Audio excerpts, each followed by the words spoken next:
Hello everybody and welcome back to Turner's Tutoring. We've got another book for you today.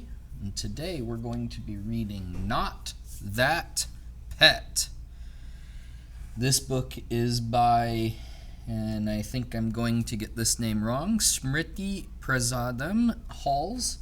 And it's illustrated by Rosalind Beardshaw. Let's go ahead and get started. Not That Pet.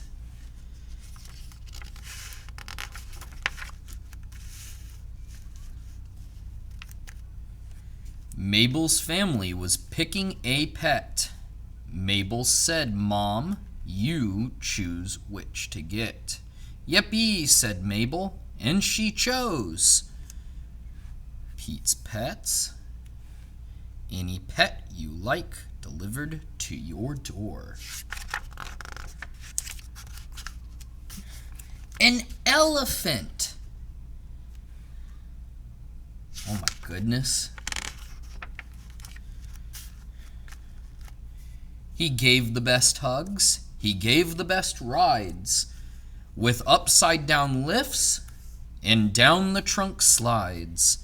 He worked in the garden and planted the seeds. He watered the flowers and pulled up the weeds. But,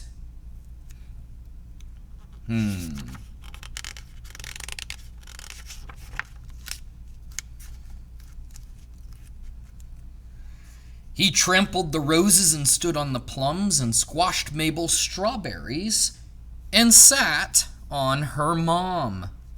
And Mabel's mom squeaked, "Not that pet. Choose something smaller." So Mabel chose, what's it gonna be? Ants. The ants were so busy they marched here and there. They marched through the kitchen. They marched up the stairs. They marched round the bedroom. They marched down the wall. And soon they got lost, since they were so small. Oh no. Look how many ants there are. Then Mabel's dad started jiggling, 'cause those tiny ants had marched their way into his underpants. And Mabel's dad giggled, "Not that pet. Choose something we can see." So Mabel chose, what's next? A skunk with black and white stripes. She thought, "This will be right." They could see him by day, they could see him by night. He had soft, silky fur and a nose pink and wet. There was simply no doubt that she'd pick the best pet. But, oh no. The baby surprised him by giving a yell, and that skunk went and made the most terrible smell. And they all held their noses and gasped, "Not that pet. Choose something that's not afraid of the baby." So Mabel chose a snake. Her skin was bright silver with patches of gold. She was so exotic and wiggly to hold. And she wasn't scared. No, that much was true. Pretty soon, she had caused quite a hullabaloo. Oh no. She slinked and she slithered with barely a sound. She coiled herself round and round until Granddad spluttered, "Not that pet. Choose something with legs." So Mabel chose a spider. They all took one look and screeched, "No, there's no way." From the top of the chair they yelled, "Take it away." Oh.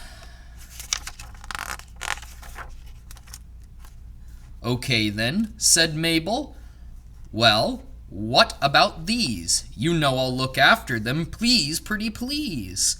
But the worms were too wriggly, the hyena too giggly, the bear was too growly, the wolf was too howly. Ow! The hedgehog was much too prickly to touch. The rabbit so shy that it stayed in its hutch. The leopard leaped out and gave Grandma a fright.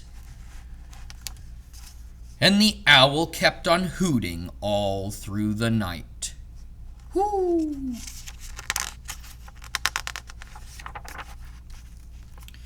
Mabel almost gave up. She said it's no use. There isn't a pet that's the right one to choose. Then she realized she needed something furry and sweet, without lots of legs or gigantic great feet. Nothing too smelly and nothing too tiny. Nothing too scaly and nothing too spiny.